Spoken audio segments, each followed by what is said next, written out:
Welcome to the 5th virtual workshop of the BAFA Accounting History Special Interest Group, 11th May 2021. If you can avoid, if possible, turning off your camera until the quiz at least, then that would be good, I think. But if you have to go, you have to go. So this is called Doing Prostopography in Accounting History. And the first thing you have to learn about prosopography or prosopographical is how to spell it. So that's very important. If you can't spell it right now, can you write it down a few times just to give yourself a bit of practice? And then you have to pronounce it. So perhaps before the end, everyone will get a chance to pronounce it. But Alan might say we haven't got enough time. So there you go.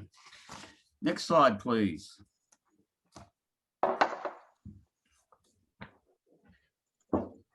Okay. I guess if we can't pronounce prosopography, you could get away with a collective biography.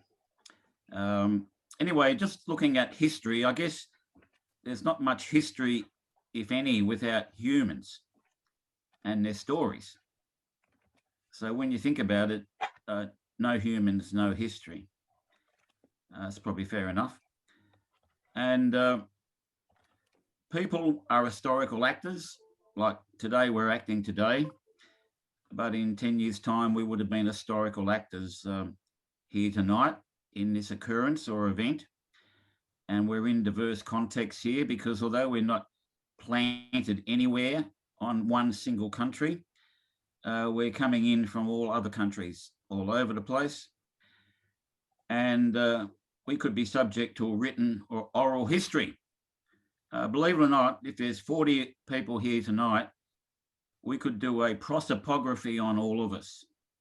It's very possible. And that would be very interesting to find out a lot about our common background characteristics, which we'll get to in a moment. Now, as we know, history can be concerned with the wealthy or the elite, the first, the famous, and you could be famous in so many different walks of life. You could be an athlete, you could be an artist, you could be a poet, you could be an accounting historian, whatever. And you could be infamous. Not that anyone around here is infamous, but there are a few people around that we know are infamous, and somehow they attract a lot of attention. Maybe not deservedly, but they still do. So when you think of prosopography, some of you may think about those sorts of people at the beginning of the discussion. And if you haven't, that doesn't matter. You're not wrong. But what I'd like to say is that men feature more prominently than women in history, especially biography, and even in prosopography. Now, why is that? And I'd like some serious answers on this. Why is it that in this area, there seems to be quite a strong emphasis on men? Now, it might be too controversial to talk about, so I'm going to ask you to jot down a couple of things on your notepad. And if we finish really short of time, I'll come back to this one. But I think if we can't answer that question, maybe we're not as strong in our knowledge of history and why history is like that today. And so we need to find out more about that. Researchers have studied so-called great men. Now you can find this in various articles. I didn't put them on the PowerPoint. You can study heroes. Believe it or not, there have been people study films and looking at the roles of actors. And heroes was one of many categories. So accountants must be correct, are heroes. And there are movers and shakers. And that came from an American author or a couple of American authors. And so on and so forth. These seem to be what we're interested in or what we might have been once interested in. But they imply some action, some sort of what is it, gravity, some sort of profile. However, there are many underrepresented groups in history. And I think you got that impression already by just looking at the earlier dot points. And so prosopography can help here, which we'll talk about a little bit later on. So the next slide, please.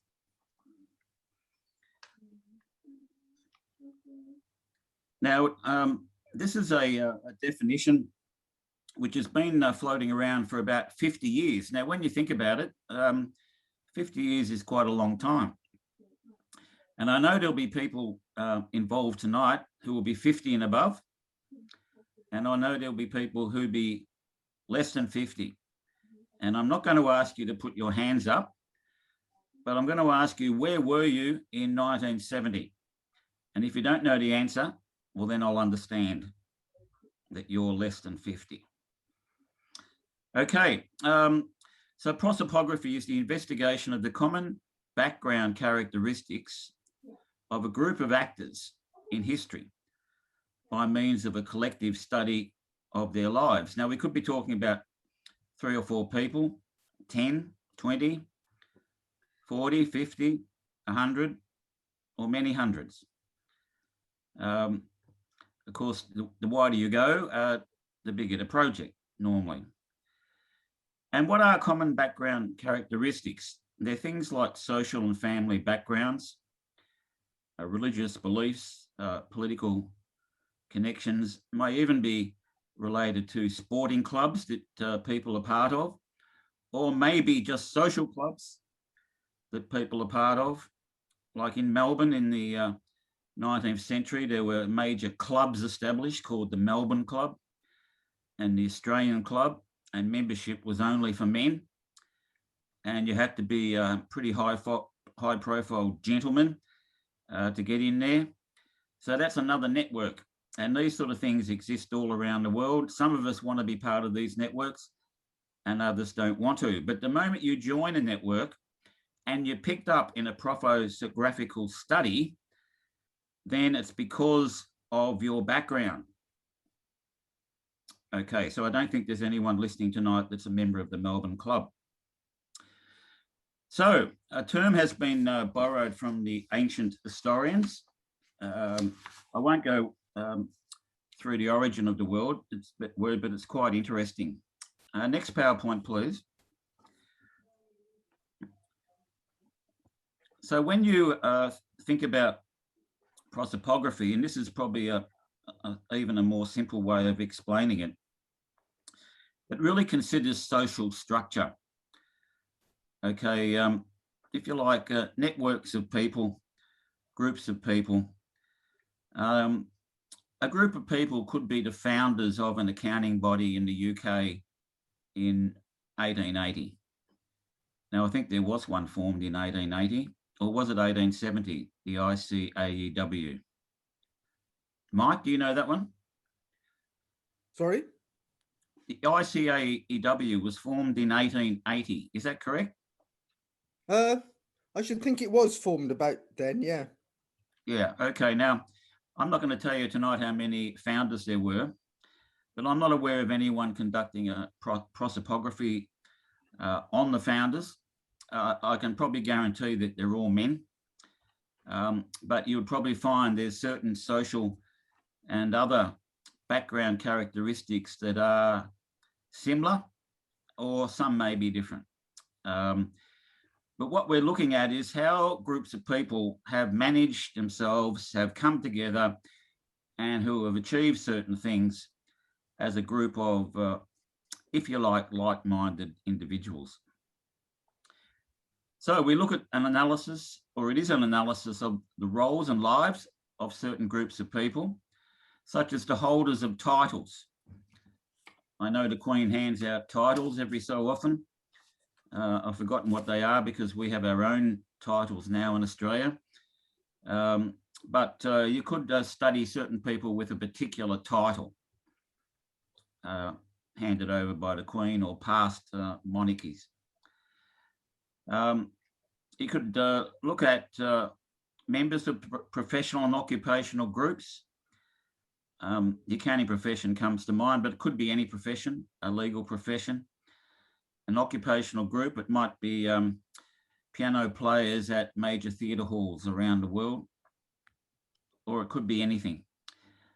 To the Prosopographica, the group is held to be more interesting than the individual or institution. So if you want to study one person in particular and spend 2 or 3 years doing that, then just drop prosopography altogether.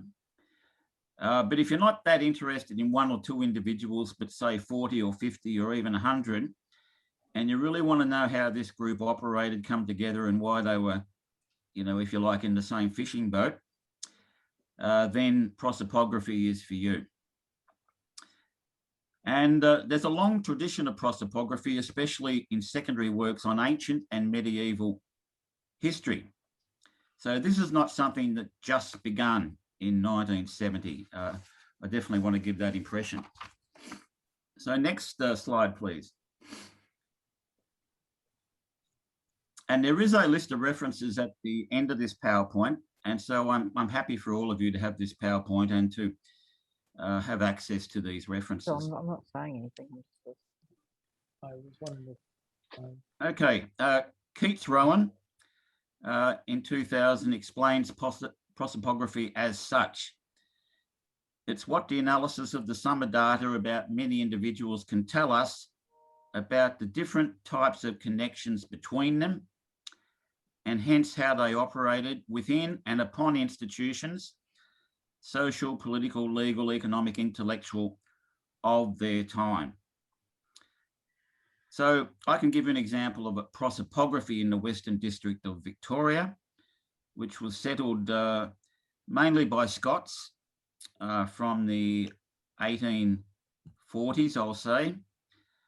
There were some Irish and a few English, but the Scots seemed to love coming to land which was said to be beyond the limits of location, and they could just rush out there and select 100,000 acres and put their sheep on there and run off the poor Indigenous people, and then they became squatters and later pastoralists, and many of them still have quite a bit of wealth. They were probably brave, they were probably adventurous, but you could do a prosopography on these people to find out all about them.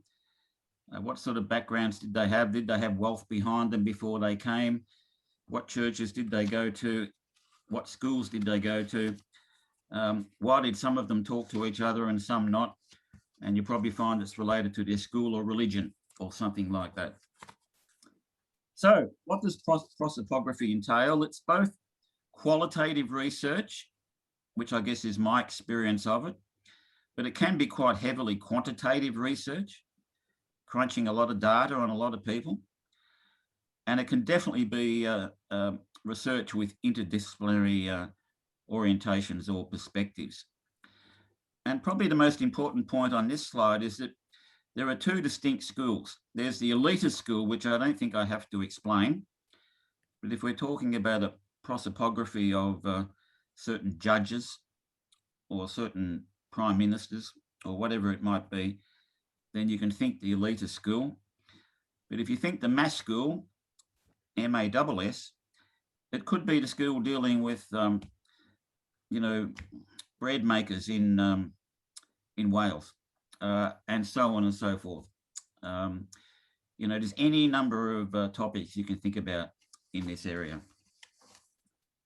So next slide, please. I hope I'm not falling behind time. Just yell out, Alan, if I need to hurry up. You're doing fine, Guy. Okay, prosopography in accounting. This is just the introductory slide. I should say right up front that prosopography builds on biographical research. You really need to know how to find out information on individuals who belong to a group. And then when you think you've got enough information on the people in that group, even if some of the information is limited, then you've got scope for prosopography. So biographical research is very important, and resources to do biographical research in order to undertake prosopography. They remain in very short supply in accounting. I've got a few examples to give to you on a later slide, but you can count them on sort of one hand. And I hope someone listening tonight can tell me I've missed one or two, because it'd be great to know more about them if there were some that I haven't come across. And what is the potential to do prosopography in accounting today?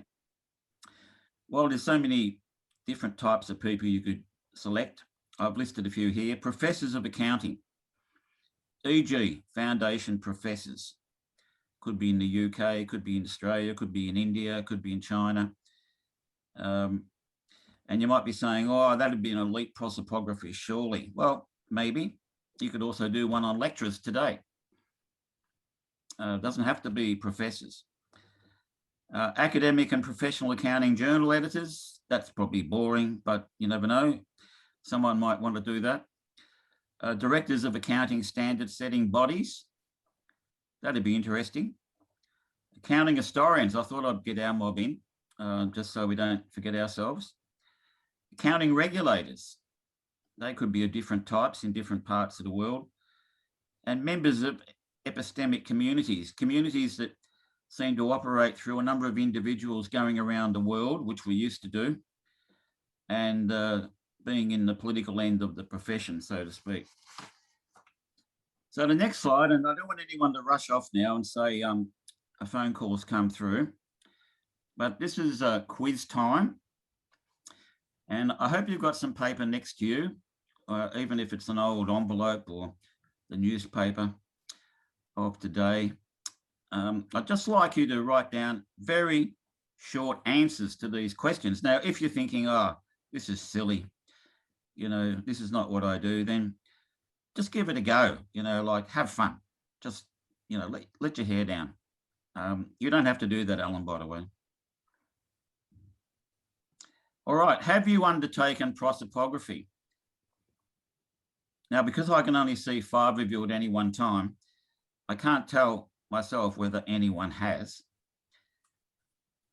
but I'm not going to assume no one has, because it might be done quite often in Russia or another country represented here tonight, and I wouldn't be counting the right research if I said maybe there's none. If not, why not? Is it because we haven't had a lecture like this before in the BAFA virtual workshop series? If that's the reason, then the problem's solved, I hope now, because this seminar is being held, and it's possible that a number of you, if not all of you, could go out and do research on prosopography. If you have done it, did or would you do it again? Have you undertaken biographical research? Have you written biographies of people? Even for who's who and this sort of thing. Dictionaries of biography. There's all sorts of things you could be associated with, but I'd be interested to know whether any of you have done biographical research, because that would be very good, a very good start, a very good orientation to prosopography. If you haven't done biographical research, could I ask you why not? Is there anything wrong with writing about, you know, people such as accounting, academics, practitioners, regulators, standard setters, agitators, lobbyists? Why wouldn't we do that? Now, if there's no prosopography or biography research, why? Now, I know some of you would like to speak probably now, but it's not the right time, because Alan will tell me I've run out of time in a few minutes. No. But do people in accounting's past matter or not? Now, you will know the answer to that, I think, without being critical of anyone, if you've answered no a lot. So if you've answered no a lot, it's not like it's a problem. There's no issue. No one's going to have an argument. But you might like to wonder why. why you haven't done that yet, as yet. So next slide, please.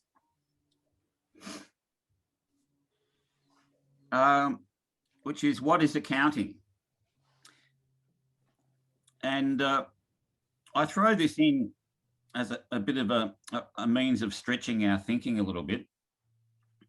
But we know there are various definitions of accounting floating around, and I've got one close by, but I don't think I can reach it. But the American Institute of Accountants in 1942 summarised accounting. It's the process of communicating blah, blah, blah, blah, information. Blah, blah. And that definition is now 80-something years old. And it's probably the most available definition of accounting on the website. There's a website called Accounting Verse, V-E-R-S-E, that some of you might have come across. And it continues to quote this definition of accounting. And I can assure you that most of your students will know this definition, even if they don't let on about it in class, because they've probably read it before or put it in an essay. And it's very dull. It's just really about accounting as technical practice. It's calculating and it's balancing and, you know, blah, blah, blah. And it is pretty unexciting. And to think that someone wants a quick definition of accounting today will find one that's 80 years old. Like, why do we tolerate that? I just wonder, why do we do that? So imagine transversing your accounting career under the following definition of accounting. Would your perspectives now have been different? Now, obviously, I've come up with this with a couple of colleagues at RMIT, and I think most of you know Parker. I won't mention his first name, but I think everyone can possibly guess it. And Eva at RMIT. Accounting is a technical, social, and moral practice concerned with the sustainable utilisation of resources and proper accountability to stakeholders to enable the flourishing of organisations, people, and nature. Now, if we had grown up with this definition or any other definition that's got a little bit of energy in it, a little bit of life, a little bit of, you know, human interest, then maybe we would have written a lot more about accountants. Maybe we would have written a lot more biographical research on accountants. Maybe we'd have prosopographies coming out of our ears, and maybe we wouldn't. But I pose to you that if we change the definition of accounting to make accounting seem like the essence of life, associated with governance, accountability, sustainability, and creating a better world, then there'd be more interest in accounting history research, there'd be more interest in biography, and there'd be more interest in prosopography. I'd be willing to bet my Geelong Footy Club beanie on that, which isn't a big bet. Okay, next slide, please. So what are the earlier research studies in accounting? Now, I suppose I could have been asked to give this presentation because I've actually been part of a major research study, prosopography, when we looked at the lives and careers of 45 founders of the Incorporated Institute of Accountants Victoria, formed in 1886 and incorporated in the following year. Now, this body is no sort of lost body. It's not defunct. It's not, you know, bankrupt. It's now known as CPA Australia. And I think most people listening, if not all people, would probably know of CPA Australia. Some of you might even know that its head office is in Melbourne. So this was research done with a number of people: Dick Edwards, Richard, JR, Jules Corberg, and Brian West, who was a joint editor of Accounting History for a number of years. And so there's been altogether three articles, if you like, on that. And I'll come back to that a little bit later. But all those founders were men. So you can't even ask the question of why were there only 2 women, because there were no women. Okay, and so there's some peculiar things you find when you go back that far and think about prosopography. You couldn't imagine the accounting profession running today without women. Like quite seriously, I'm sure the membership of CPA Australia is at least 50% women. And in China, with the CICPA, the Chinese Institute of CPAs, it will be a lot higher than 50%. I'm really sure of that. Now, according to Carnegie et al., they identified the capacity of prosopographical research to augment the predominantly vocational and institutional focus of the previous literature on the sociology of the professions. In other words, bring in the human touch. Like, imagine me sitting here tonight running this webinar and not being able to see any faces at all. Just imagine that. So moving on, there's another couple of studies on the next slide. One was by Tom Lee of early Scottish chartered accountants who emigrated to the USA and developed their careers. And another one, a Canadian study done by Alan Richardson called Canada's Accounting Elite, 1880 to 1930. And he examined the common background characteristics of elite public accounting practitioners and compared those to non-accounting people, if you like, of the same ilk. But I won't go any more into that. Personal experience with biography. Look, I'll just quickly run through this. You have to have a lot of biographical research findings. You have to know where to find the birth, deaths and marriage certificates and shipping records and so on and so forth. So there is a strong reliance on primary sources. You need to maintain an open mind on what will be discovered, because we might tend to think that, you know, to study accounting today, everyone's done some professional exam, but not back then, nothing like that. And as we did this study, we found that many of these people who were admitted as fellows, 45 men were admitted to fellows of this body, were once non-accountants. They moved to accounting after being in business as a real estate agent or insurance agent or whatever it might have been. And then they started to dabble a bit in accounting. And so they were certainly once non-accountants, and others were also accountants. They ran 6 or 7 businesses from the one office. That was really quite common. So these were people who weren't full-time accountants, yet they were professional accountants, and they're meant to have public practice experience. And I can assure you the answer to that is very unclear, because it looked to me like a lot didn't. But these were held out as the leading practitioners of the time.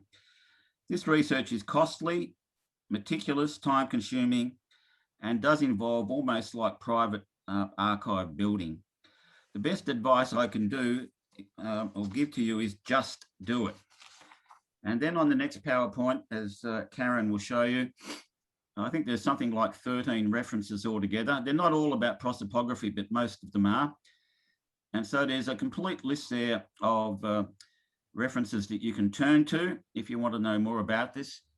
And I've reached the end, so let it be a beginning for you. Thank you. Thanks for tuning in. Thank you, Gary. Right, it's time for questions. Anyone like to go first? Or comments? Richard, go ahead. Very interesting, Gary. Basically, it's all been about facts. What does prosopography contribute to theory building? Well, in the study that I was involved with, we set it in the professionalisation literature. And so we could use the data to contribute to the application of theory. And we found some interesting things, like, for example, the 45 founders of the IIAV were a very competitive bunch, but it was a non-public practice body, because all the new members that joined after the first 45, they could have been from government or corporations and so on. So around 1908, a group of people came together to form the Australasian Corporation of Public Accountants. And what we found by doing prosopography is that a number of the children of these founders, men of course, they actually didn't follow their father into the IIAV, but instead they joined the Australasian Corporation of Public Accountants. So with prosopography, you can find out interesting things because you've got birth, death, and marriage certificates, and you can see what kids have done, which might have been contrary to what you thought would have happened when the kids might have followed dad into the Incorporated Institute of Accountants. And so you get information that can be quite, if you like, unavailable, just purely through the technique. But you can certainly apply theory, and this is right for professionalisation literature. Shall I carry on? Yes. As you probably know, I mean, Keith Hoskin and I have done quite a lot on mid-19th century America and the graduates of West Point, the early railroads. So we've looked at a lot of people and looked at their backgrounds and connections.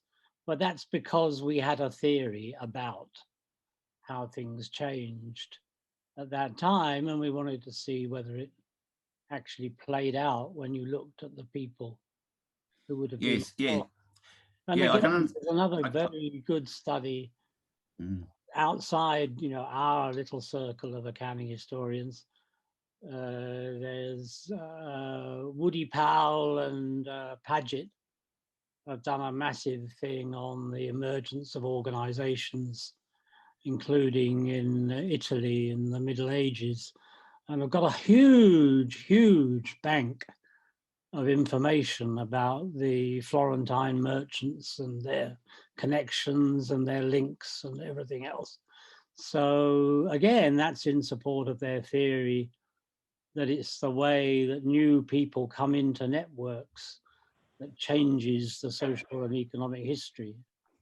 So it's not just interesting people, it's you need a reason to go and look at them. Being of course, well, look, yes, look, what you find. Yes, look, I think you can have a theory at the beginning and use that to guide your whole study, or you can find the data and that will lead you to the theory. I actually think there are two ways you can do this, and I think prosopography is one definite way you can do this. You can look at the data and say, my God, I didn't know all these people used to be farmers, and now look at them, they're all professional accountants. And so then you can start working on your theories from that sort of finding, if you like.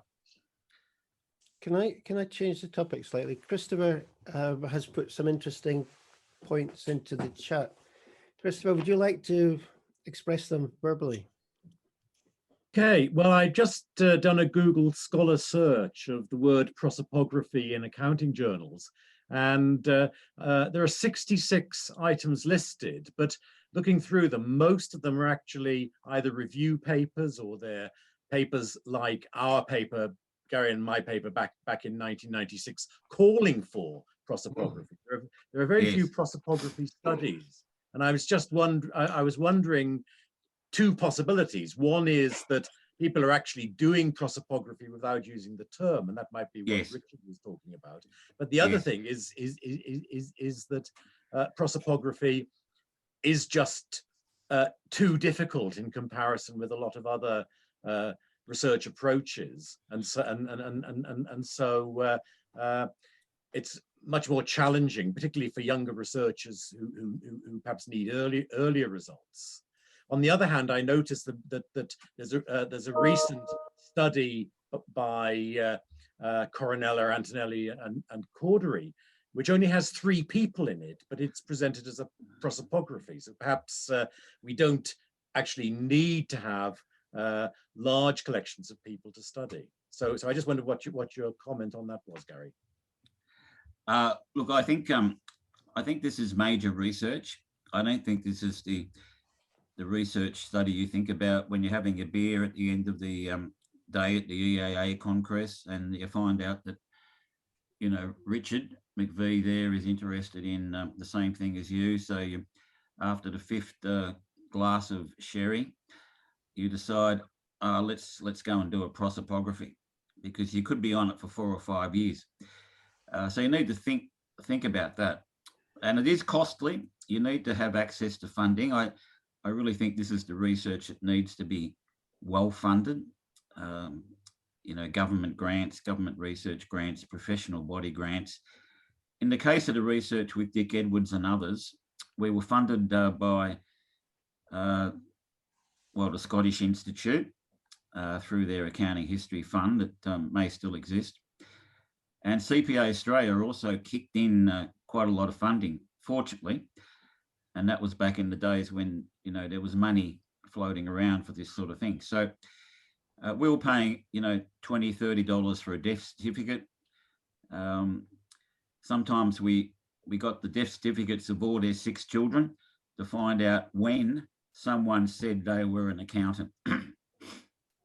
In other words, we tried that well to pinpoint when they claimed to be an accountant. And so this is the sort of data you put together, and what you find is that the mob in Victoria, the 45 men, they were quite a disparate lot. There were 2 members of the Institute of Chartered Accountants in England and Wales.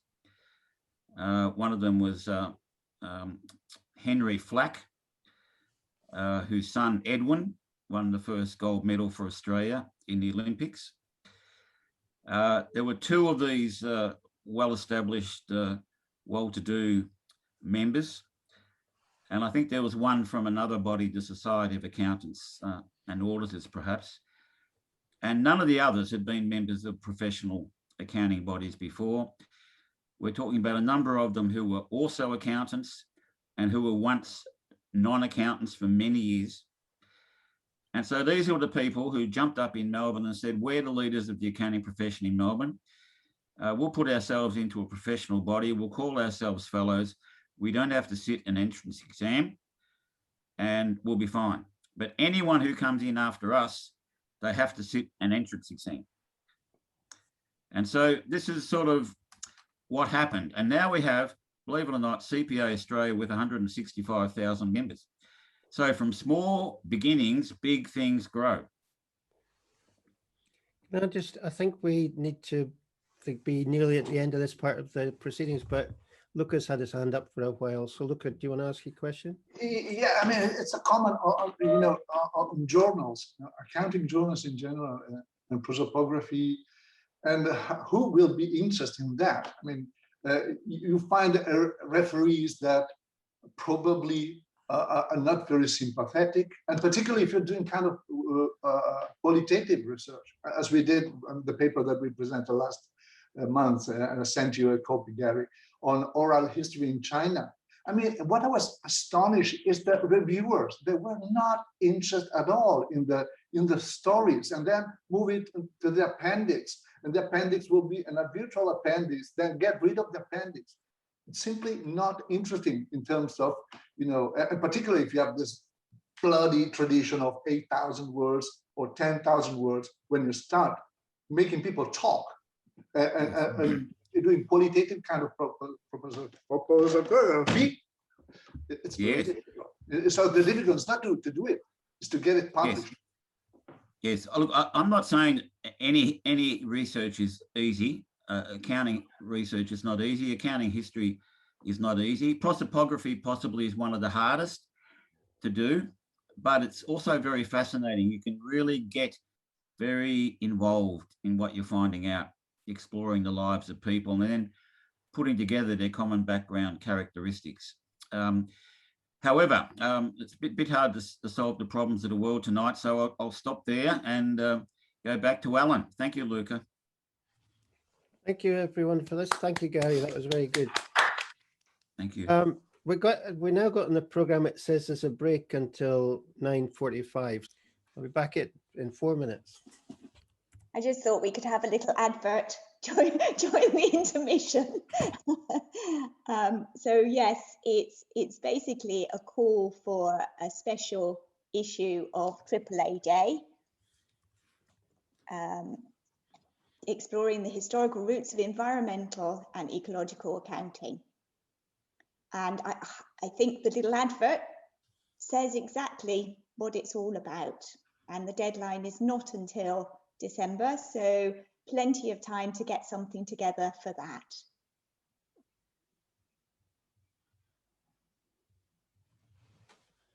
What I'll do, Alan, actually, there's your call as well, so I'll pop that one up on the next break. Yeah, that's And then fine. we can have ongoing advertisements for special issues during the intermissions. In some way, answering to the question that Gary raised, we are analyzing here in this presentation sources in accounting research, and we are going to focus on fictional sources and particularly on the use of novels. And we are using an example from a paper that we have published in AAAJ that is about the portrayal of early accountants in 19th century Portuguese context. And I was listening to Gary and I was questioning, why didn't we conduct a prosopographic study of the early accountants in 19th century Portugal? It would be very, very difficult because they did not have to be registered. Anyone could do the work of a bookkeeper, of an accountant. So it would be very complicated. So if we wanted to understand how this occupational group was perceived by the society, we needed to travel in time. And this is not allowed now. We cannot do that for now, at least. So we had to find a way to travel in time, go back to the 19th century and try to understand how they were understood by the society. So this is the paper published in AAAJ. This is a result of a PhD dissertation that I supervised, and then Gary joined us and he followed all the work conducted by Fernanda since the beginning. So at the end, we came up with this study. I will talk more about how it came to be a paper. So about fictional sources in accounting history research. Well, we are all here familiar with this. In historical literature in general, and also in accounting history, research has been, there's been discussion on what is appropriate source to interpret the past, and some disagreement has emerged. However, unfortunately, accounting historians have not been constrained with this problem, and research in this field has shown to be dynamic, with publications in prestigious academic journals making use of a diverse range of sources. And I think this is a very positive point in accounting history research. Although primary archives and contemporary documentation have been used as the main sources, other sources can be valuable to provide insights in accounting history research, as different authors have called attention to us. And in writing communicative evidence, we can highlight Fleischmann et al., which include, among others, literature. So we need to also take this in consideration. And as Brewmaster and Bookmaster emphasized, if knowledge of the culture and the role and position of accounting within that culture are important for understanding the development of accounting in an era, then literature in which accounting or business is an element can contribute substantively to that understanding. So we need to consider this cultural dimension that we have from the past and use it. The generic term of literature can be interpreted at least in two ways. One is very familiar to us, academic literature, which we know that has and follows specific rules to develop knowledge and the need to pass by a peer review process prior to publication. Of course, it's not pleased, and it's not nice to have this process, but we have to go through it. But I agree with what Luca Zan said. Sometimes referees can be an obstacle to innovation in research. It is true. And also we have a different way. That's the one that I want to focus more here. That is popular literature, which does not gather those particulars and might be characterized as a non-official printed material about a subject which common people choose to read for pleasure. So why not read for pleasure and also have research done through it? So join both things. Popular literature is regarded by many scholars as an important foundation in accounting history. And within popular literature, it is possible to find not only articles from newspapers and magazines approaching current subjects, but also fictional texts like poetry and novels. Novels and similar works, they can provide an historical picture and a rich historical picture of circumstances from the perspective of the writers. It's important to have in consideration, because if we are using a novel or similar work, we need to understand who the author is and what background does he have. Indeed, fiction can portray the practices of its era, providing a picture from the past where the places and the real life of the ancient people are highlighted. We can understand how they thought and felt, their attitudes and values, the way they looked at life. And as Satine has pointed out, fiction can be seen as a routine aspect of social life. Consequently, it can be seen as a social and cultural product. And if we are talking about accounting as a social practice, a moral practice, we cannot disregard this product that is also cultural, social, and it has also a very strong moral dimension in some cases. Within this perspective, Devolt, taking into account specifically the case of the novel, he highlighted that many sociologists of literature and some literary critics, recognizing that cultural works are produced in social context, have argued that novels can be taken as sociological data and used as indicators of prevailing attitudes and social relations. So the potential for novels to offer relevant contributions to an appreciation of accounting past is well recognized within the literature, with very important works being published. Fiction can make social phenomena visible, including the local time-specific practices, beliefs, norms, and taboos. And they have a very strong aspect to take into consideration. Novels can be seen as a historical picture of reality in its economic, social, and political dimensions, as it was perceived by the authors, of course. Okay? Frequently, these literary products portray everyday life of a particular place and time by mimicking human experiences. They do not relate, most of the time, they not relate to a real person, but they reflect those human experiences. Thus, they may provide insights upon the complex world that we have, or we had also in the past.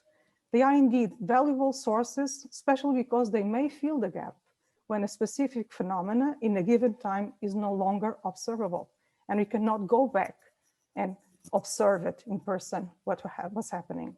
And all the complex aspects, the social, economic, the political, the emotions, all of that we cannot grasp from the past. Therefore, in accounting history research, the use of alternative sources against the more traditional ones is often needed because in some cases, the evidence does not exist elsewhere. So if we don't have archives, if we don't have the traditional sources, why not resort to those sources that are available and use literary works, use novels, use cartoons. We have recent published papers by authors that are here, which are quite interesting. So why not using it? But I know that there is a strong, it is not easy to publish. So we need to be very strong in doing our research. Especially novels may provide historical information about the life of organizations and their players, and a more detailed understanding of the social, economic, and political practices and processes. The fact is that different perceptions of accounting, business, and economic conditions are reflected in culture, in art, and in particular in literature. So the construction of the fictional characters, they often arise from cultural information available to the author, who portrays their image and many times uses fiction as a vehicle to ask and to alert the society, as well as to disseminate the culture. So we need to understand what motivates the author to write the novel. They are important sources to study, for instance, the perception about groups, because as I highlighted, it can be portrayed without any constraints. The author, when he analyzes a group of persons or a character or someone in specific, is not constrained by the fact that he's analyzing what Gary Carnegie did. He will not use that. He may be inspired by the life of a person, but he will not use his name, and he creates a character. So he has all the freedom to make the good points visible, but also the less good points of that character and how he was. In accounting research, they can enrich the knowledge on the social perception of accounting and accountants. Main fictional sources, there are a lot of them, and very rich and very interesting, and they are very nice to observe and understand. I will focus on films. We have a lot of papers that have been published in very important journals. Novels, there are also a big number of publications based on novels in different contexts. Portugal was one that was not explored, so we devoted to that. Just for some examples from films, of course, most of you know the paper by Dimonique and Felton in 2006 in AOS, and they used the film to understand how accountants were portrayed and to analyze the stereotypes of accountants. So that is a way. This is a way. You look to the picture, you see the movie, you try to understand, and then you try to unveil what is the image that accountants have in those films. About novels, we have a diversity of novels. I think that there are a lot of other potentialities in different places, different perspectives to develop. So we have a wide range of focus. Accounting complexity, accounting practices, accounting in the social setting, women in accounting. It's not usual, but we can find it. Social perception of accountants, accountant stereotype. So we have here different examples that have been used in published papers in accounting history research. We got our example about our study. Just have some water.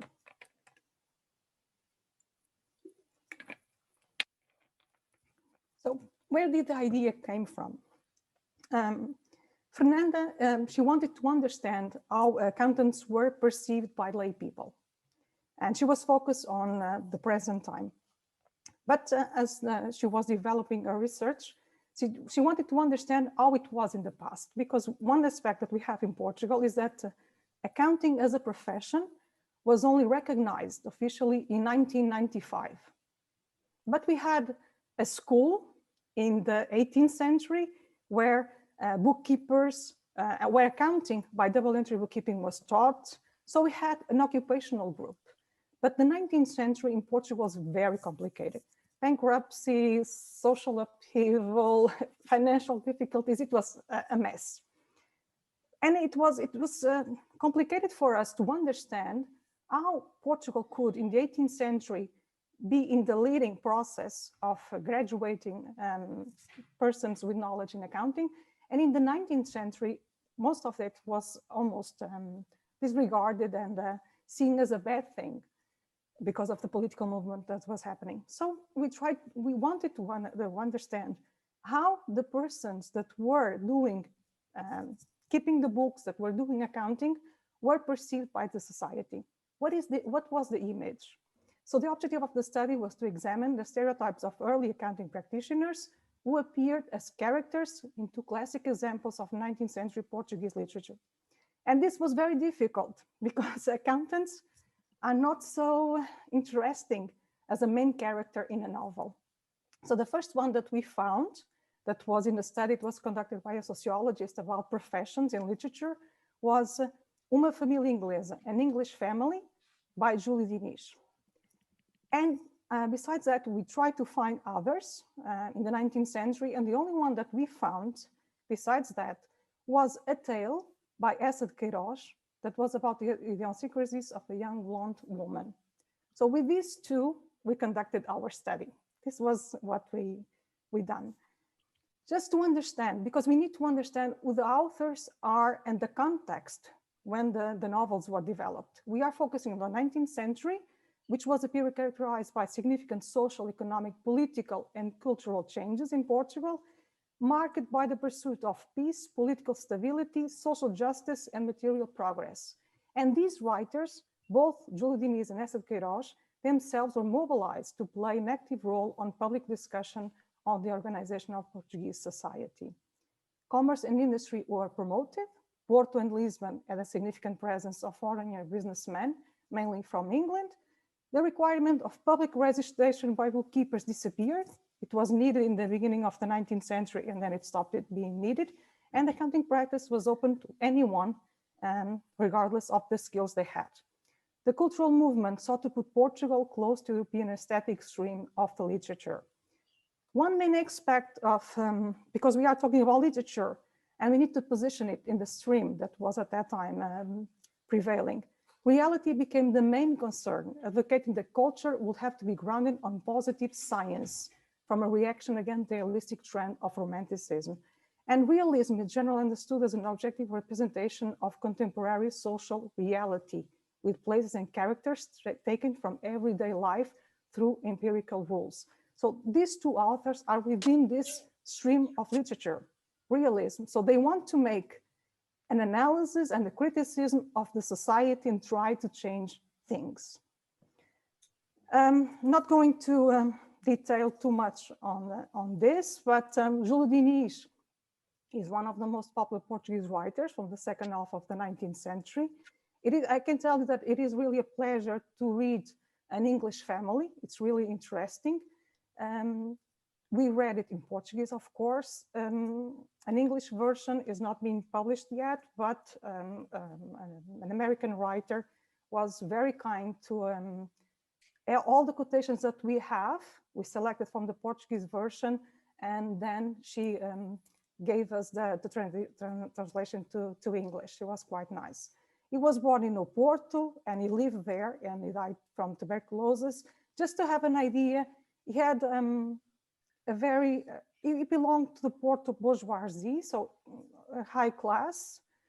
He had a career education marked by British atmosphere. He studied Latin, French, and English, maths, and other science in Oporto Polytechnic, and he graduated in medicine in 1861, which did not prevent him from dying from tuberculosis in 1971. His realistic approach was encouraged mainly by Dickens' work and by the reading of the French Balzac, whose work is known as being strongly realistic. Essa de Queiroz, well, is the greatest Portuguese literary artist of this time. He's very well known. Most of his writings are translated to different languages, also to English. So you can read the tale about the blonde girl in English. He was descendant of the educated bourgeoisie, and he was born in the north of Portugal before parents' marriage, and because of that, he was sent to a boarding school in Oporto. And in some way, this explains the end of the novels. While Diniz is quite positive at the end, Essa de Queiroz has some sadness in the end, and the end of the novel is not so good, but I'm not being a spoiler on that.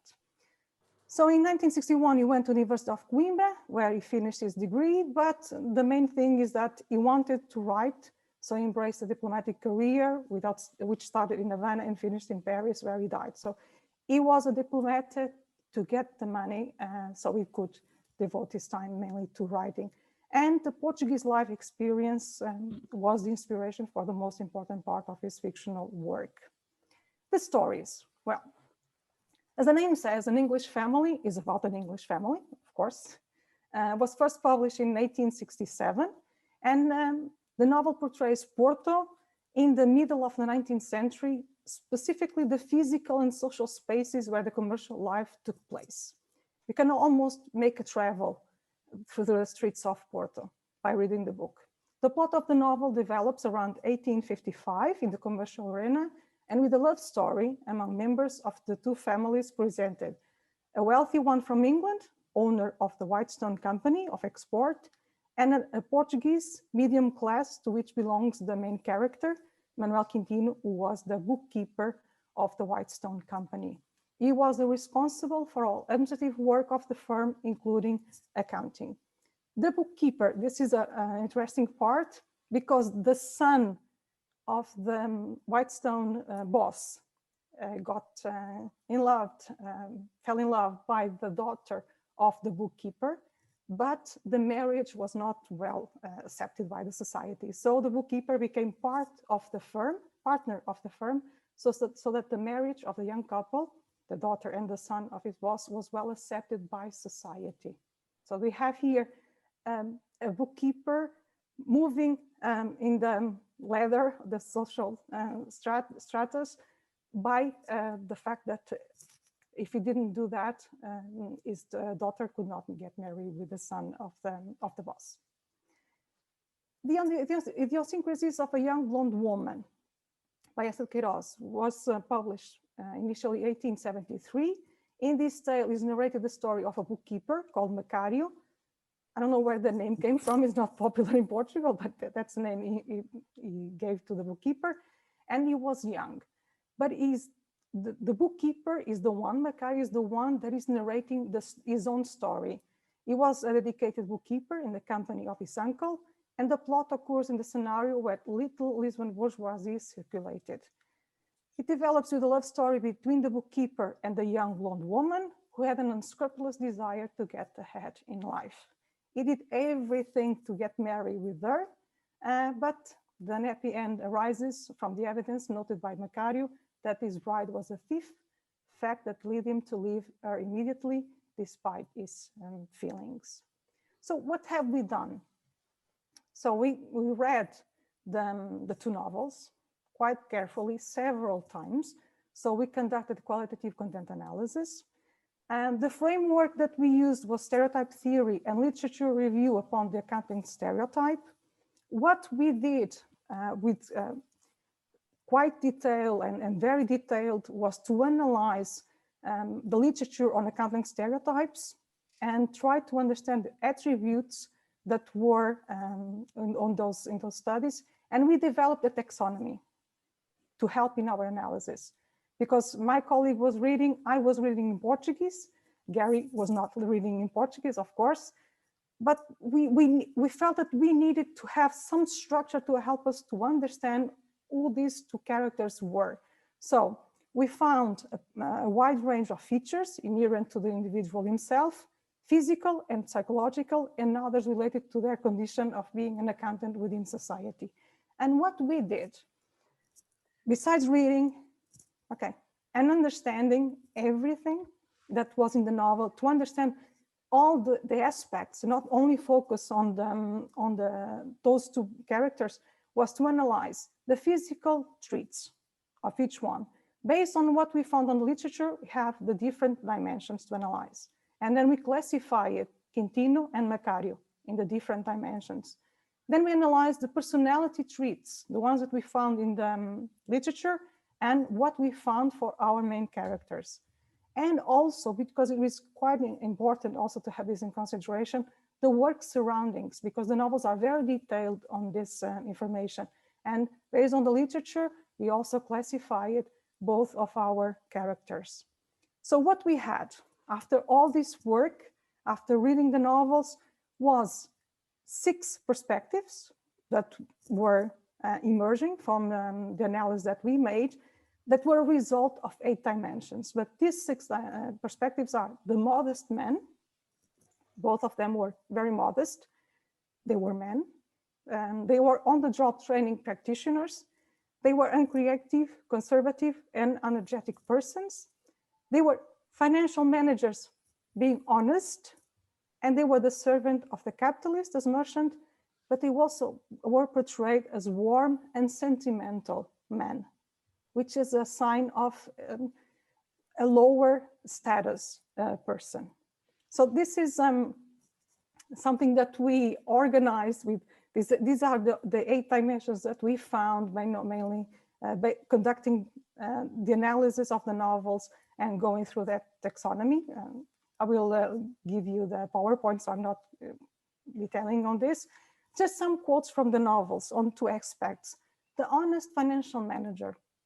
Macario is described by Jules Diniz as having, by Esther Queiroz, sorry, business sense.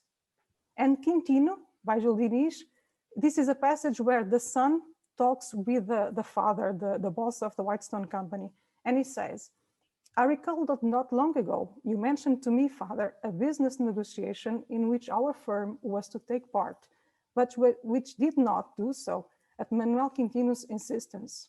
And it was that insistence that saved us from a possible fatal blow. Wasn't that so? It was. That time the man showed a real knack for business. 1 minute, Delphina.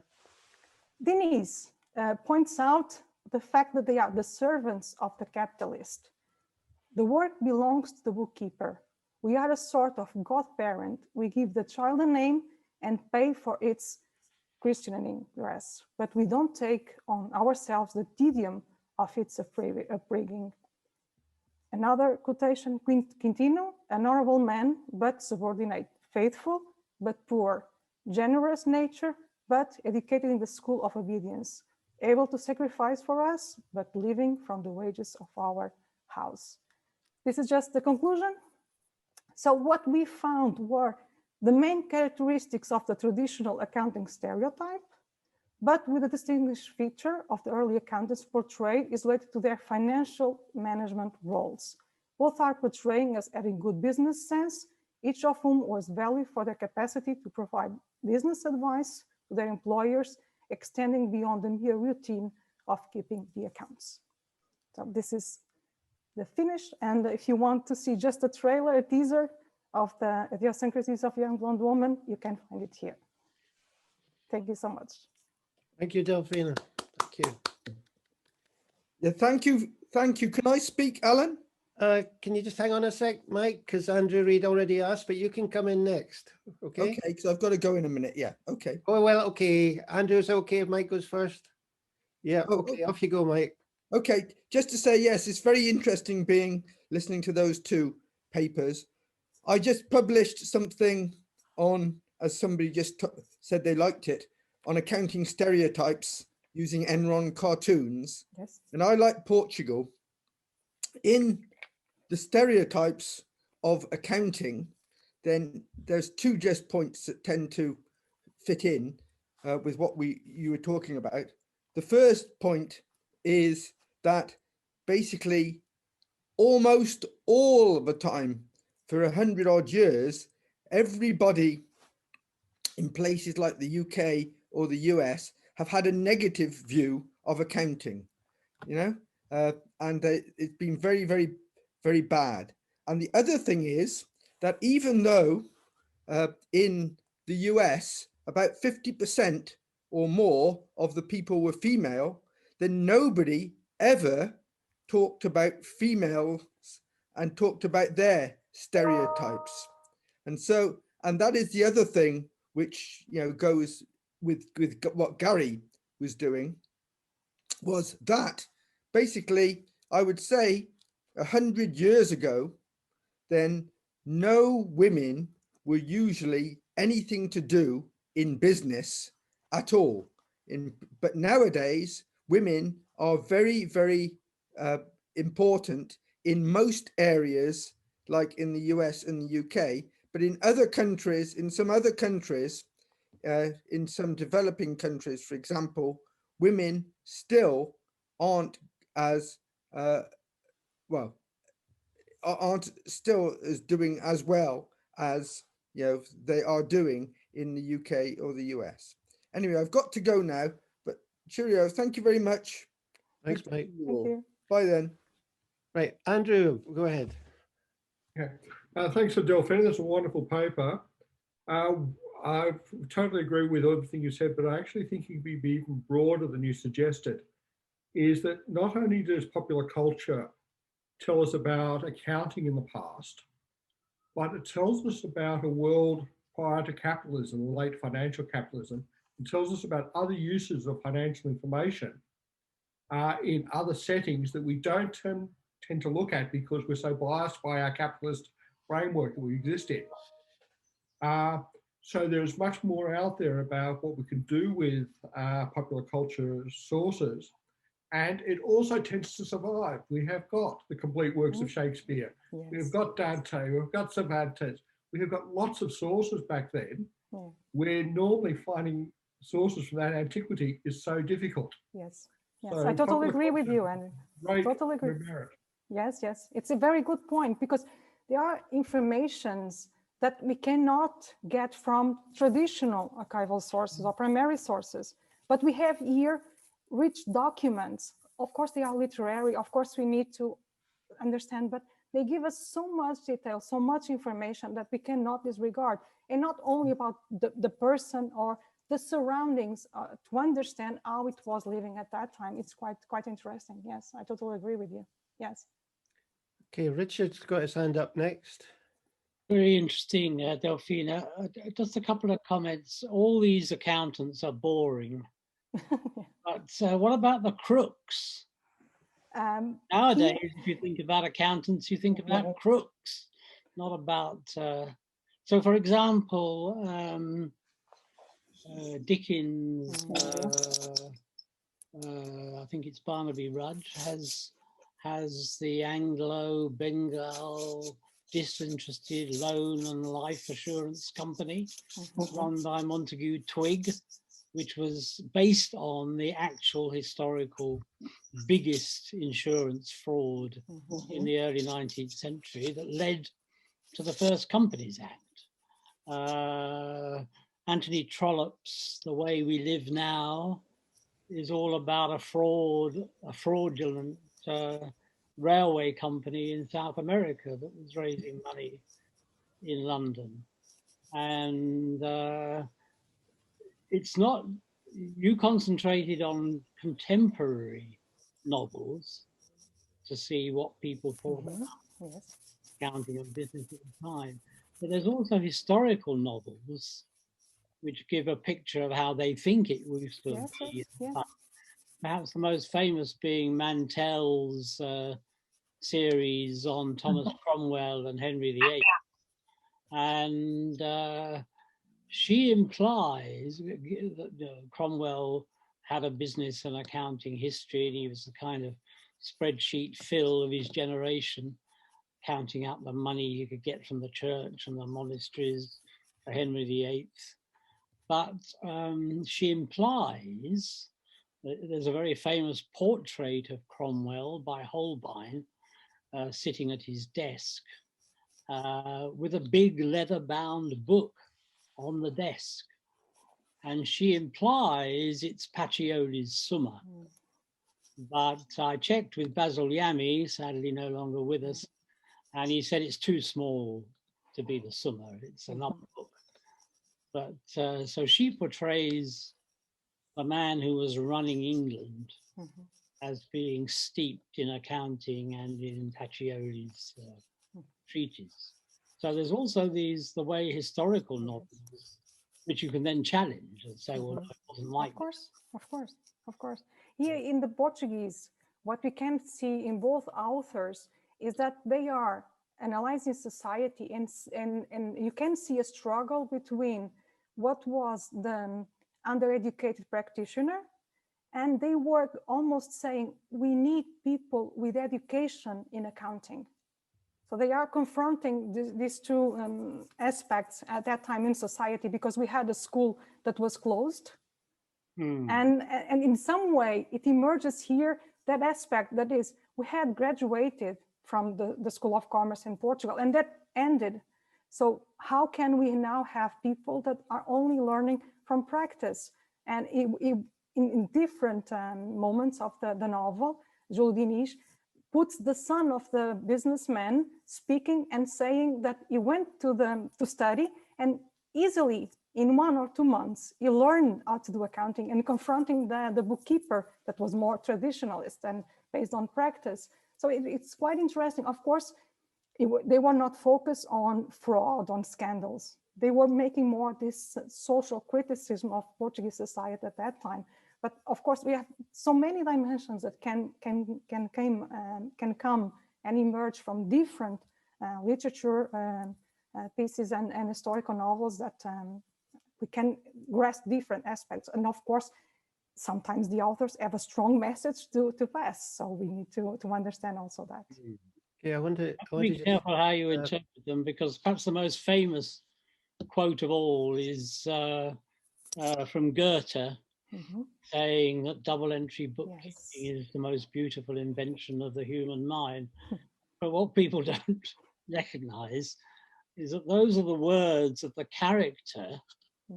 who is a complete nerd and a computer nerd, whom the hero, Walter, despises. Mhm. So it's not a very good quote to use, actually. Yeah. Yeah, It may feel good, but not. Yeah. we need to just have one last question because time is very much running out. So Jatin, it's good to see you. On you go. Same here, same here. Thank you very much, Professor Sangster, for opportunity. A wonderful presentation, Delphine. I really appreciate. One quick question. In the light of Portugal history, did you get a chance to, number one, is to look at the ancient scriptures, how ancient scriptures could be religious or not related to religion, how those scriptures are portraying accountants. That was my first part. And the second part, in your sources that you have identified, did you notice any time accountant is portrayed as a villain or a bad character, negative characteristics vis-a-vis positive? On the second question, no, they don't. Okay. The focus is more on sentimental men. They Right. cried. They are suffering. One Right. from the daughter, because he's reading by himself, the daughter, Right. and the other story, it's because he's in love with a beautiful woman, but when he Right. finds out that she is a thief, he just leaves her. So the sentimental part is the main thing, and the Right. focus on honesty. True. Always focusing on the honesty of both characters. One was he had friends that got into business, and he had to pay from his pocket from all the things that they did badly, but he was always honest. This is the main focus. Ancient literature about religion, no, I didn't search for that. I have something in my mind. If I have the time to go back in time, I will try to analyze. Brilliant. You have Fantastic. to Looking forward. remember that in ancient Greece and Rome, all the jobs that we call professions, apart from lawyers, Yeah. had been done by slaves. Mhm. So there was no honor or status in the job. And similarly, I think, can't quite remember, but I think in Egypt, the people who we call scribes never actually wrote anything. Mhm. They had slaves to do the writing and the recording. So being an accountant would have been a very lowly, well, you'd be a slave if you were an accountant. Okay, Many of them still Everybody are. would be slave. Thank you very much. right. We need to call a halt to this, otherwise we're really going to go over time. So thank you again, Delphine. It was excellent. Thank you. Karen, in the 1 minute left in the break, do you want to do the presentation of the CF call for papers? And then after 60 seconds, we'll go on to the next presentation, which is yours. It's the call for papers for special issue of Accounting History, which Julia Leone and I are guest editing on Accounting History in a Digital Age. The deadline for the call for papers is the 15th of September 2022. This presentation is actually in line with the previous two in that it's all about the people. So Gary introduced us to prosopography, which is all about linkages between groups of people. Delphina told us all about people within literature. And this is just a little bit more general, and it's talking about putting the micro into accounting and business history. Now, I think lots of us already do this, but it's maybe a little bit more about focusing in and realizing that we do it. So the first thing I'd like to do is just to define microhistory. So another people-oriented approach. This is a historical method focusing on examining select small components or individual elements of research. So, for example, investigations of an individual, a community, a settlement, or an event. And the focus is on individuals or the group as a whole as a key subject for research. So microhistory aims to discover actions, ideas, practices, beliefs, and impacts that would remain undiscovered in more general, larger scale approaches to undertaking historical research. So microhistory was first practiced in the late 1970s by Italian scholars Ginsberg, Grendi, Levi, and Poni, and they set up the journal Quaderni Storici and through the books of Microstorie. The approach spread across Europe with the Algaggeschichte in Germany and the Postannales history in France, and then was adopted in North America with a more normative approach, and a little bit more about that later. So these academics were looking for an alternative to the prevalent histories of the large groups and the longue durée histories of history over a long period of time. So this was much more a smaller approach to history. But having said that, this was a people approach to history. So it was about trying to look at the individuals, but to extrapolate that to the bigger picture as well. So the previous approaches had used a sort of reductionist analysis, a top-down method, and they applied statistics to produce generalized understandings of historical change. In this way, of course, that reduced many people's experiences to a few general economic, demographic, and structural findings. So microhistory was developed in order to enable historians to appreciate the lived experiences of people and to explore how individuals interacted with each other. And to look at those wider economic, demographic, and social structures in a way from an individual viewpoint. And this complemented the traditional studies of history.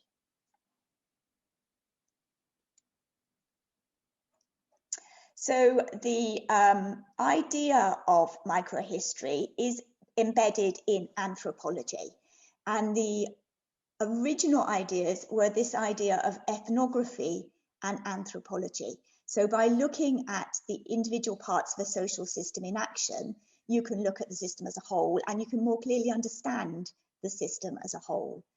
And the idea was to retain the uniqueness of individual experiences which led to that whole picture. And this ensures a fuller explanation of the whole, or a thick description of the whole. So rather than applying the universal rules, which took people away from the human experience, this method required the lived human experience to be included, with structures being interpreted via these human experiences.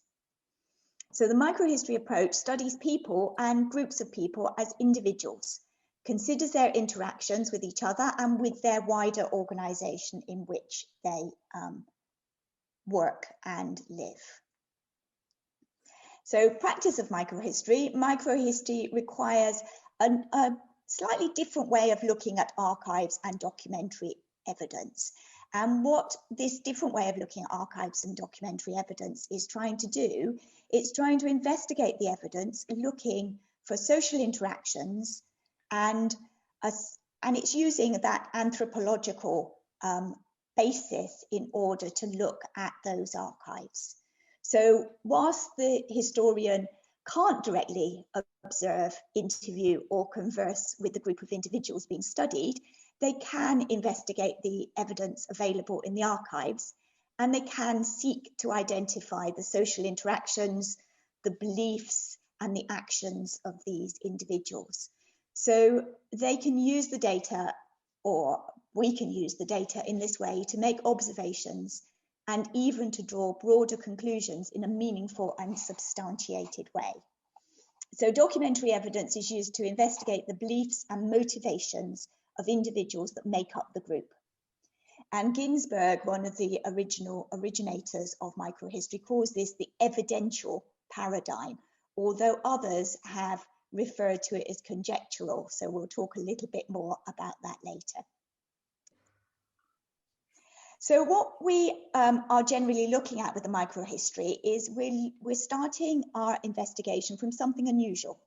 So often microhistorian begins with an investigation from an unusual observation or something that stands out because it's different. An unusual story, an unusual individual, some surprising facts. Then the historian seeks to explain these, hence the element of conjecture. So this is indeed the opposite of prior approaches to history, where large amounts of data were collected and analysed to prove or disprove an understanding about his past behaviours. So microhistory tends to be qualitative research, although again, a little bit more about that later. So it doesn't seek to prove a theory, but seeks to elucidate, to suggest theories that seem to give the best explanation of the evidence found. This is more about that later. So the normative approach, which became popular in America. So some historians prefer a more normative approach to microhistory, and they often use methods that seek the individuals that make up the historical situation by means of identifying them or looking for their names in various records, and then maybe gathering lots of data and maybe carrying out a more quantitative approach. So they're looking, or microhistorians in general are looking for documents and other records relating to an individual, and these can be sourced through birth, marriage, death registers, past tax returns and other details, criminal or civil court cases, wills, other documentary records. For example, people have looked at graves. So anything that gives a documentary or an idea of when and where people lived, how they interacted, and of their transactions, their wealth, their disputes, their friends, their colleagues, their social and business spheres. So how they carried on their business. So if you're interested in doing a microhistory, and you might already be doing it, in which case then it's just a question of labeling up what it is you're doing a little bit, just to highlight that it's a microhistory. So I've got a couple of slides now that talk about undertaking microhistory. And firstly, people in accounting and business are really interesting. We might have seen boring accountants in literature sometimes, but actually, generally people are interesting. What are they doing? Why are they doing it? What will be the effect of their actions? So microhistories are actually quite fascinating, mostly because they're about people. They reveal people and how they impact on and are impacted by accounting. So the first thing you need to do is you need to be a detective. Microhistorians tend to apply a Sherlock Holmes style approach to the detection of microhistory, following up on a lead, observing a story, seeking information to investigate it. So look at the documentation, look at the wider information to explain a situation, and gather all the available evidence to substantiate that. It needs a thorough evidence-based approach. So microhistory starts from documentary data and archival evidence, and then moves to the individual experience, to the wider findings and application. Microhistory methods, as we said before, or as I said before, are based in anthropology. So they use sources that are as near to being there as possible. It uses methods from anthropology and emulates the ethnographic approach of anthropology to investigate the telling of history.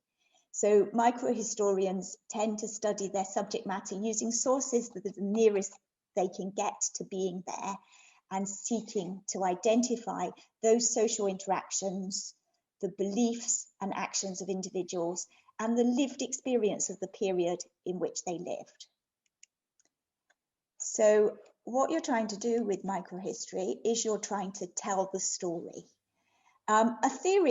Theoretical ideas can assist in that interpretation. Sometimes these are not created afresh, they're often adopted from other studies.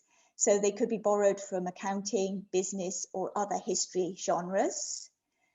The idea is to be creative, but not too creative. So the strengths of the microhistorical approach are its anthropological human behavior and creative interpretation methods, but this can also be a criticism of the approach as well. It can be argued that the approach allows for limitless speculation and even a foray into storytelling. And it would be very easy to get caught up in the storytelling aspects of the approach. So it would also be very easy to view the past with a degree of presentism.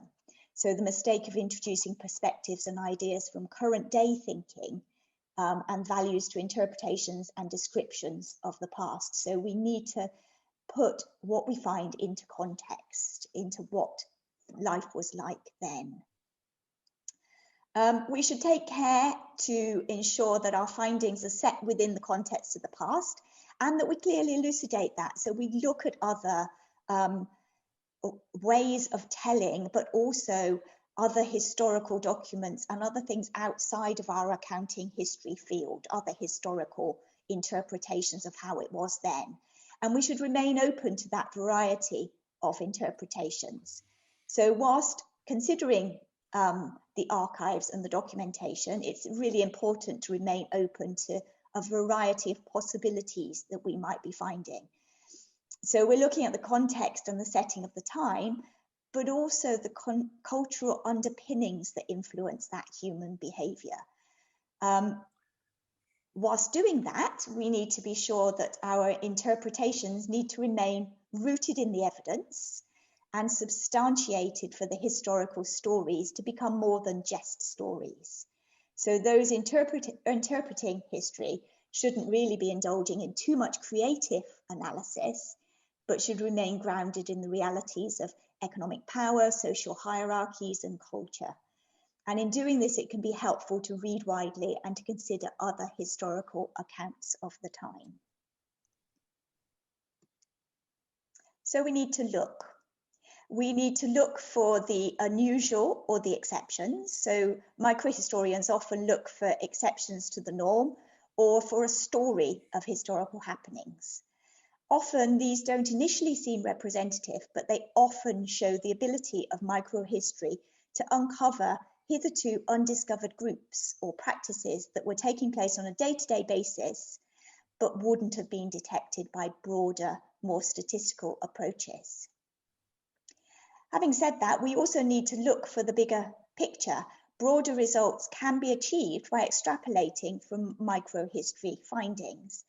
Often, this relates to studies of how social and business structures inhibited personal choice, studying the ways in which individuals shaped their responses to those constraints, whilst acknowledging the power of the economic and social structure. And Richard's papers have looked at this quite a lot. Whilst still acknowledging, so Ginsberg actually notes that Franco Vitturi criticizes this approach as history with additives, because again, we have to be very careful that we don't add in our interpretation of these things. So how can we use microhistory in accounting and business history, or indeed, how do we already use microhistory in accounting and business history? It can be used to enhance the understanding. It's recommended for accounting and business historians.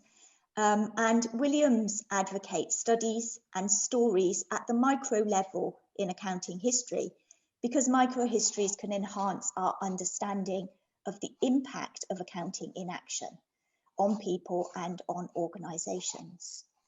In business history, McLean, Harvey and Clegg call for microhistory focus on processes that make up the daily experiences of individual actors and organizations for historical sense making within business history.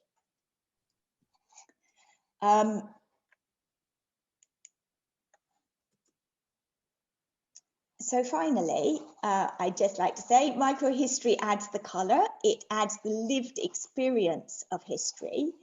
As Gary advocated earlier, if you aren't bringing people into your studies of accounting history, then maybe you might like to consider it. If you are already doing this, then just think about framing it as a microhistory, because actually microhistories are very, very interesting because they bring out this lived experience. And actually, I'm not sure, I may be a little bit short on time there, but I actually thought it could be really interesting to get a bit of a discussion going now around how people have used microhistories, what people are doing within the microhistory field, and how they think that something they maybe haven't billed as microhistory may actually in practice be a microhistory. Thank you. Right, thank you, Karen, for that point. We'll do that. Now, open to the floor. Karen, do you want to sort of pick people who've showing an indication they want to speak, or? If I can see them. If you spot anyone, Alan, because I seem to have a very small screen here. Well, while we're waiting for someone to dip in. Yes, if someone has got something they would like to say. Oh, Alistair. Alistair, yeah. Hi, Karen. Thanks very much for that. I really enjoyed that. Sorry, I may say something that I missed. My connection disappeared once or twice. I was quite interested on the sort of antecedents of microhistory, and really the objectives and definition seems to have been, I think you said went back to the 1970s or something. But I just wonder, you may have come across this, in 1924, there was a volume written by Eileen Power called Medieval People, and it actually looks at a peasant from Charlemagne's emperor and things like that, using documents to build up the life. Sorry, this isn't a 1924 edition, this is obviously a reprint. But I just thought when you're considering the historiography and some, it might be possible that it actually goes back a lot further than the 1970s. Completely agree, and you're right, Alistair. It does go back a lot further than the 1970s. I guess I probably should have made it a bit clearer that the Italian school popularized microhistory within history. So no, it does go back a lot further than that, and actually, and maybe they were the first to use the terminology microhistory. But yes, completely, yeah, absolutely. And I like the way as well. I thought because Eileen Power does this.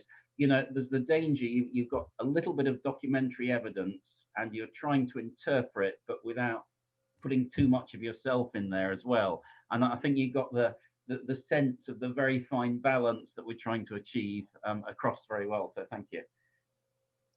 Absolutely. And actually, sometimes when you're writing up these things, you do find yourself on a foray into creativity. And then you think, oh, hang on a minute. And that's when it's actually a really good thing to go back and see what is happening at the same time within other genres of history. So what has been said in mainstream history about that particular time that you're looking at. And I think we do a lot of that in accounting history. Actually, we're pretty good at being interdisciplinary, but sometimes we do get caught up a little bit in our story, and we just talk about how it relates to accounting. And sometimes maybe we need to take the bigger viewpoint. And I suppose as well, I mean, something that we can add there is, and it brings me back to Gary's presentation. I took a note. He was talking about the importance of people in accounting. I think it was his question 7, if you're still there, Gary. And I thought, oh, well, I look at it the other way, the importance of accounting in people's history sort of thing. And of course, we can look at the accounting documentary evidence, and we've got all sorts of skills that maybe mainstream historians haven't, that we can bring towards interpreting the accounting documentation if we're lucky enough for any to survive. But yeah, thank you. Can I just add to that, Karen? It sounds to me like this is what the medieval economic historians have been doing for 60, 70, 80, 90 years, and the social historians in the same period, and the historians in the same period. So is this really just a case of an Italian group realizing that other disciplines were doing this, packaging it up and presenting it to accounting historians is a relatively new idea when it isn't. What's your thought on that? I think, yes, you're right. I think there was an element of packaging it up to make it more popular. The Italian microhistorians are not specifically accounting history, they are mainstream historians. And they just became fed up with history always being about the bigger picture, the number crunching, the longue durée. So looking at long periods of time, looking at economic trends, looking at statistics. And they say, well, or hang on a minute, surely it's more about the people. And exactly as you say, and as Alistair says, there already was a tradition of trying to do that, but nobody had actually gone, look, let's do this. Let's have this as an actual alternative to those long durée studies, those bigger picture, those economic, the reduction of the human element and the perhaps more anthropological ethnographic approach. It's all about the people, and then seeing what. And some of the papers that the Italians have written are really, really interesting because of that, because they sort of totally turned it around. And there's one about cheese makers, and no, there's lots of really interesting papers in this area and the things they find from that and extrapolate from that. Andrew, you had a comment in the chat. Do you want to say anything about it?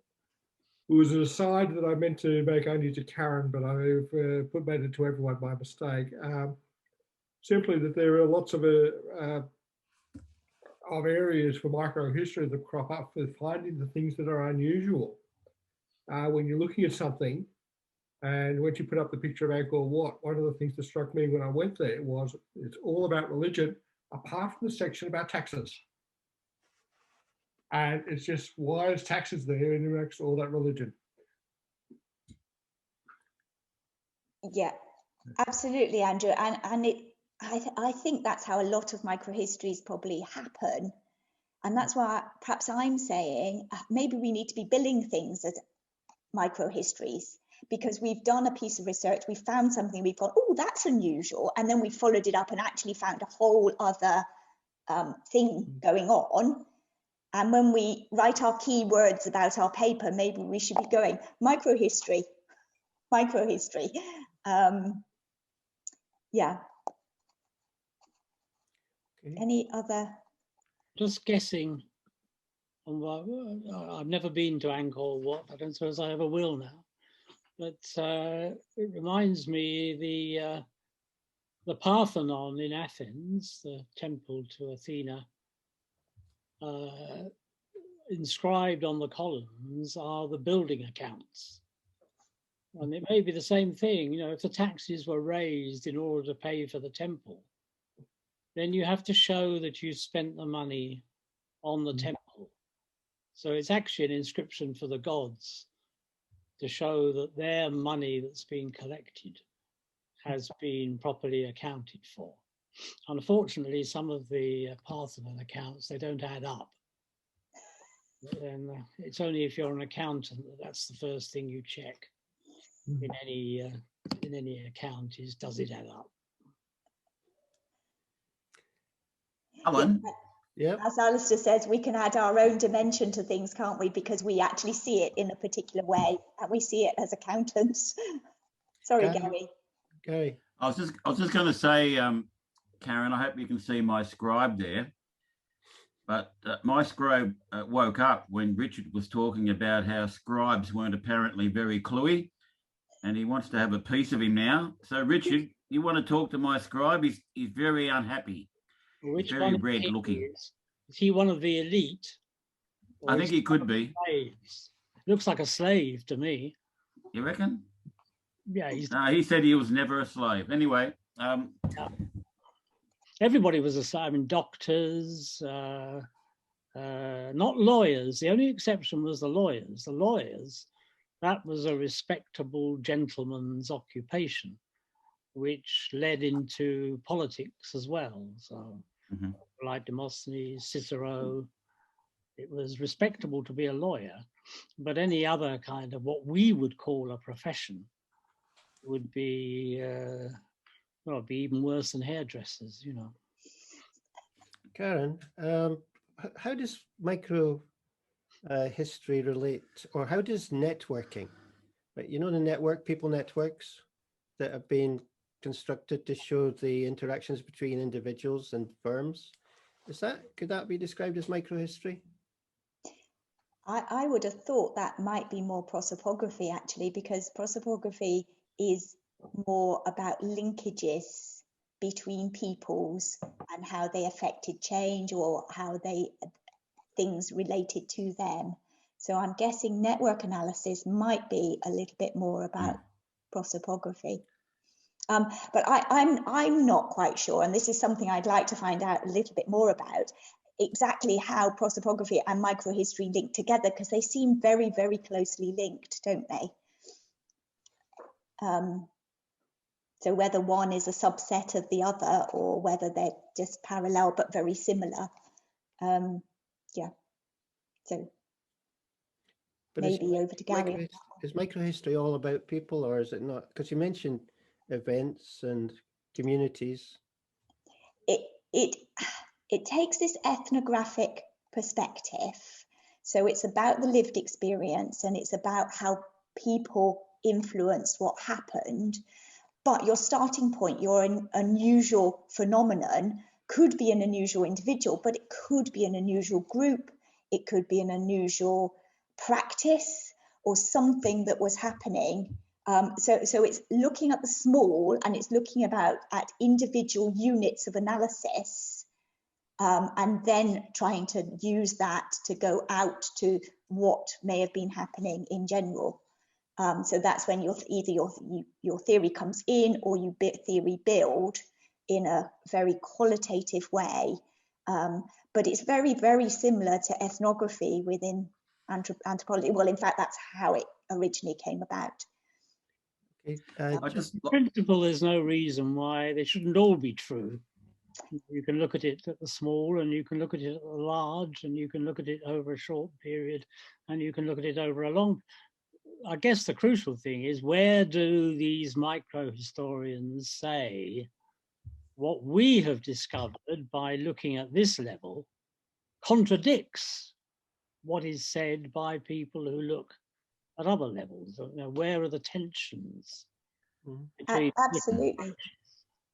Absolutely. And they're actually hugely complementary to each other, in that the longue durée, the bigger picture, the economic analysis, the statistics, there is a real argument for mixed methods.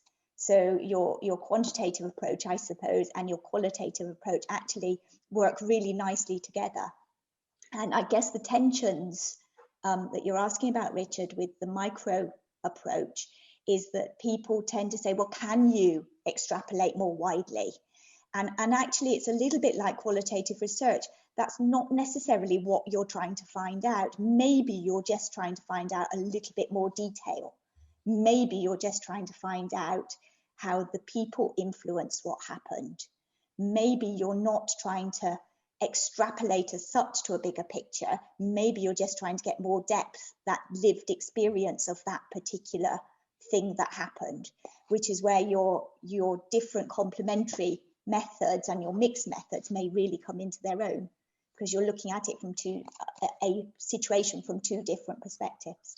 Right, we have Gary was wanting to speak, and I've also got Jatin and Andrew have got their hands up. So Gary, if you go first, and then. Yes, I think sometimes we try to compartmentalize things a little too precisely, which I get the sense we might be talking about here. Like, you can't really do prosopography without biographical research. So although you say prosopography, you need to know something about biographical research to do it. And I suspect that even within prosopography, there are aspects of microhistory as well. Once you dig into, oh, this chap's been married 2 or 3 times, and there's 10 kids by each marriage, you know, you start to dig deeper and so on. And you might think you're at the real micro level, but that's when you find things out.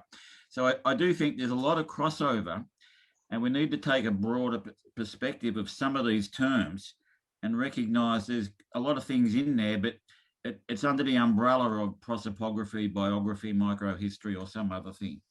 I think we need to switch to the two final two questioners, and then we'll call it a halt. So Jatin, go ahead. Thank you very much for the opportunity. A wonderful presentation, Karen. It's very interesting. I don't know much about microhistory, but I'm learning starting from today from you.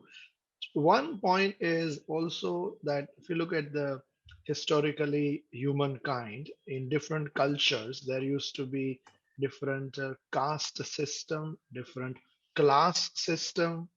So you could be a lower caste, but a higher class individual or a family. And how do you think is this in the context of the history versus people? In the light of different, I don't refer religion as of now. I'm only referring different class in terms of socioeconomic class versus different caste. Could we take that into consideration for microhistory and people? Yes, that's absolutely why microhistory is so fascinating, is because it is about people and groups of people and their context and their background and how they functioned as society and as groups and as organizations. So yes, absolutely, of course we should take into account caste, class, colonial powers. So many parameters of discrimination we used to have, religion. isn't it? Yeah, yes. Yeah. Now we talk about Android and Apple, and those time we had that kind of discrimination. Yeah. Wonderful. Thank you very much. Absolutely. And some of the papers within business history in this area talk about voices from the depths. So, and I think, again, it's about uncovering those other things that were happening and going out there and looking, being a bit more interdisciplinary, or maybe that's not even the word I want, just being a little bit more inclusive, aware of what else was happening around those stories that we're telling. Right, so it's more of a historical photograph, taking every detail of that snapshot of time. Thank you very much. Right, we'll have the last point or comment or question from Andrew. Okay. First thing was on this terminology we're getting between prosopography, I still can't say it, Gary, and microhistory. These things aren't mutually exclusive. We shouldn't categorize to exclude. We categorize to understand. So things can be multiple categories. But also to get back to Richard's point about what does this do to overturn existing theories in history, these sorts of research can't do that. The best they can do is show an anomaly. And looking at it from a Kuhnian perspective, a mounting of anomalies gives us reason to question ideas, but Kuhn was never willing to say what were sufficient anomalies. I don't think we can either. They're the nearest we can get, I guess, to being there. And that's what they're trying to achieve, but obviously we never can be there. And even if we were there, we would bring with us all our baggage and all our preconceptions of judging people or whatever. So actually, yeah, completely right, Andrew, completely agree. We don't need to get too bogged down with the definitions of what we're doing. Right, at that point, I think it's time we stopped. We're 1 minute late, I think, but that's excellent. Thank you all very much for contributing to that particular session of Karen's. And thank you all for attending the whole of this 2-hour session. This is the fifth and last for the time being. When we return, it's likely to be in November or December, with possibly a workshop devoted to Japanese accounting history. But we'll see. We don't know really for sure what's going to happen. Anyway, thank you all very much for your participation. Thank you. Did get a hold of Hiroshi Okano if you're going to do Japanese history. Okay. Can I just say a big thank you to Alan, who has Yes. been the coordinating force, tour de force behind the scenes of all of this. So whilst it's often billed as four of us, and indeed Alistair and Matt have done lots and lots of work as well behind the scenes, Alan has sort of been that power, the tour de force that's made it all happen. So thank you so much, Alan. Thank you, Alistair. Thanks, Alan. Thank you. Thank you. Thanks, Karen. As I said, we'll be back in the winter, hopefully. Right, we're going to make it free for all. You can chat to anyone you like. The chat has a lot of interesting things in it if you haven't looked at it. Download it, save it, and have a scan through it. But anyway, I will stay here and keep this open for as long as people want to chat. So please go ahead. Thank you all very much. Okay. Thank Bye. you. Bye. Thanks. Thank you.